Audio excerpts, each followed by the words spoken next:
तो दोस्तों first part में हमने देखा कि ओपन इंटरेस्ट होता क्या है, एक सिंपल एक लेमैन टर्म्स में। अब हम इसको प्रैक्टिकली देखेंगे कि इसको एनालाइज कैसे किया जाता है। तो open interest analysis, OI analysis, सबसे पहले स्टॉक्स में अलग तरीके से होती है और ऑप्शंस में अलग तरीके से होती है। ओके, तो अभी सबसे पहले हम स्टॉक्स में देखेंगे, फिर हम ऑप्शंस में देखेंगे। तो let's first look towards stock. तो यहां पे मैं एक चार्ट बना रहा हूं, वो बहुत इंपॉर्टेंट चार्ट है, वो आप जरूर देखिएगा। चेंज इन ओआई, ये बहुत सारे लोगों को पता भी होगा, लेकिन जिनको नहीं पता है वो बहुत ध्यान से समझिएगा। Change in OI, change in price और उसका इंप्लीकेशन क्या होगा। क्योंकि मैंने आपको बताया सिर्फ ओपन इंटरेस्ट देखने से आपको ये नहीं पता चलता। अगर किसी स्टॉक में ओपन इंटरेस्ट बढ़ रहा है तो हम ये नहीं बोल सकते कि वो बुलिश है। ओपन इंटरेस्ट बढ़ रहा है तो बुलिश है या बियरिश है, नहीं।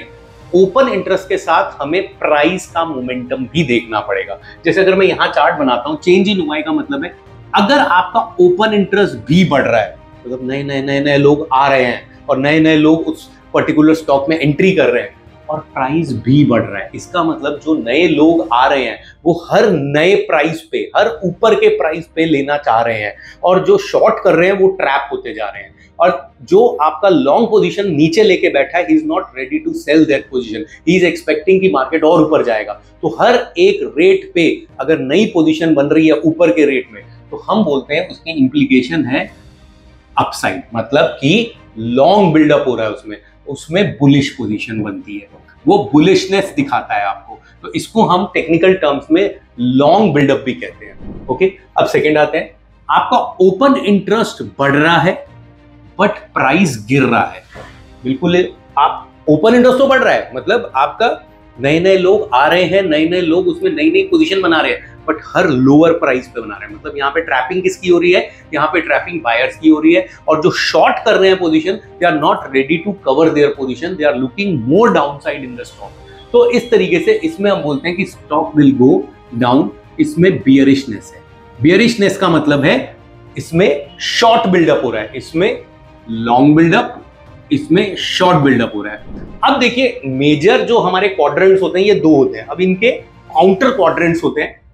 ओपन इंटरेस्ट कम हो रहा है और स्टॉक का प्राइस भी कम हो रहा है, ये बिल्कुल इसका रिवर्स है। इसका मतलब है कि जिन लोगों ने स्टॉक बाय किए थे अब वो बेच रहे हैं, ओपन इंटरेस्ट भी कम हो रहा है और प्राइस भी नीचे आ रहा है। इसका मतलब होता है स्टॉक ऊपर गया था बहुत अच्छा, बट अब ये थोड़ी करेक्शन ले रहा है। इसका मतलब होता है बियरिशनेस एंड लॉन्ग अनवाइंडिंग, इसको कहते हैं हम लॉन्ग अनवाइंडिंग।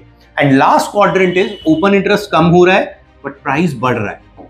इसका मतलब है जिन लोगों ने शॉर्ट करी थी पोजीशन अब वो वापस ले रहे हैं, तो ओपन इंटरेस्ट तो कम हो रहा है, लेकिन अगर शॉर्ट पोजीशन कवर हो रही है तो आपका रेट बढ़ रहा है। तो इसका मतलब है स्टॉक बहुत गिर चुका था, अब वो थोड़ा सा बढ़ेगा।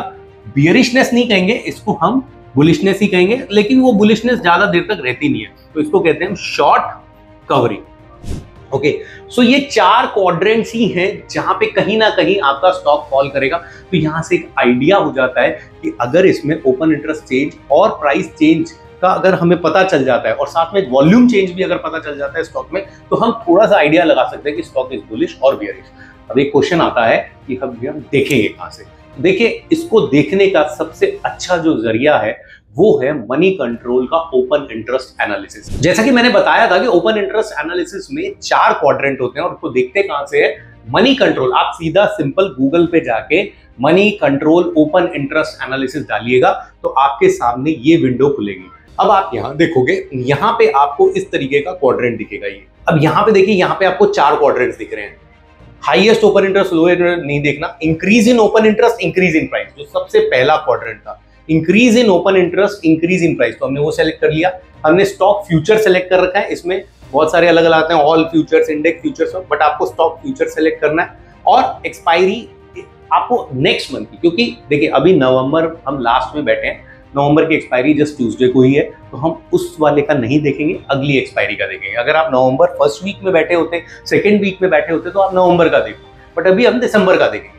और इसको आप गो करोगे तो ये आपके सामने वो सारे स्टॉक्स ले आएगा जिसमें ओपन इंटरेस्ट इंक्रीज हो रहा है और उनका प्राइस भी इंक्रीज हो रहा है, जैसे जीएमआर एयरपोर्ट। तो अगर आप यहां देखते हो जीएमआर एयरपोर्ट में let me show you increase in OI, ये रहा इंक्रीज इन ओआई, तो इंक्रीज परसेंटेज है 14%।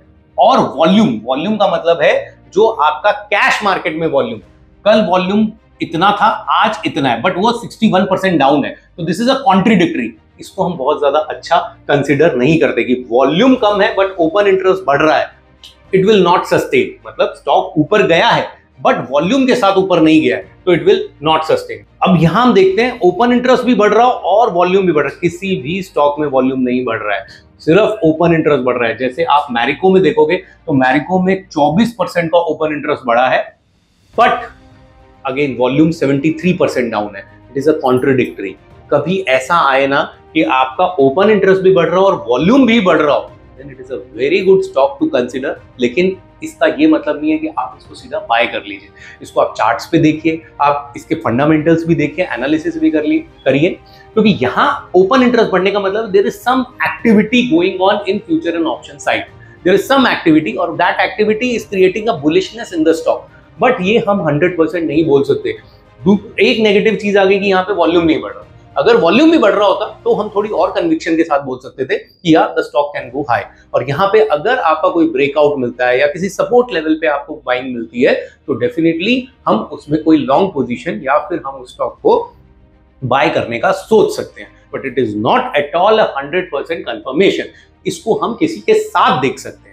तो इस तरीके से अगर आपने पहले से कोई स्टॉक बाय करा हुआ है और वो स्टॉक इस पर्टिकुलर क्वाड्रेंट में आता है, increase in OI and increase in price, तो थोड़ा आप अपने आप को रिलीफ मान सकते हो कि हाँ the stock can go high, but साथ में वॉल्यूम चेंज भी होना चाहिए और वो पॉजिटिव होना चाहिए। अब increase in OI but decrease in price, ये थोड़ा सा खतरनाक क्वाड्रेंट है, क्योंकि अगर इस क्वाड्रेंट में आपका स्टॉक फॉल कर रहा है तो आप ये मान के चलो कि वो स्टॉक काफी बढ़ चुका है, अब उसमें शॉर्ट पोजीशन क्रिएट हो रही है, वो स्टॉक आने वाले दिनों में नीचे आ सकता है। Increase in open interest, decrease in price, all futures की जगह हम करते हैं स्टॉक फ्यूचर्स, ऑल एक्सपायरीज की जगह हम करते हैं 30 दिसंबर और इसको गो करते हैं। अब अगर आप यहां पे देखोगे तो मेरे को एक स्टॉक दिखा है, दैट इज सेल।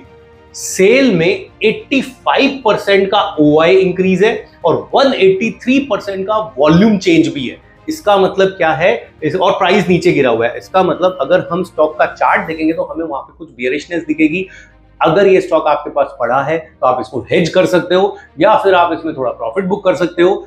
इसमें थोड़ी नेगेटिवनेस दिख रही है क्योंकि आपका 85% इंक्रीज इन ओआई है, मतलब there is a lot of activity towards the down side, और आपका वॉल्यूम चेंज हुआ है, मतलब स्पॉट मार्केट में भी इसमें काफी अच्छी बिकवाली आई है, क्योंकि प्राइस आपका अभी सिर्फ 1% 1.5% गिरा हुआ है। तो आने वाले दिनों में हो सकता है कि सेल में और ज्यादा डाउनसाइड आए, but again I am saying it is not 100%। You have to confirm with the price trend, you have to confirm with the fundamental analysis, with the news flow. So ये दो quadrants तो हमने देखे, बाकी के दो quadrants को देखना इतना कोई जरूरी नहीं है। उसमें शॉर्ट कवरिंग या फिर आपका लॉन्ग अनवाइंडिंग होती है। तो एक शॉर्ट कवरिंग में देख लेते हैं कि अभी इस टाइम पे कोई ऐसा काउंटर है जिसमें शॉर्ट कवरिंग आ रही है। तो लास्ट क्वाड्रेंट में देखूंगा स्टॉक फ्यूचर्स, ऑल एक्सपायरी की जगह 30 दिसंबर।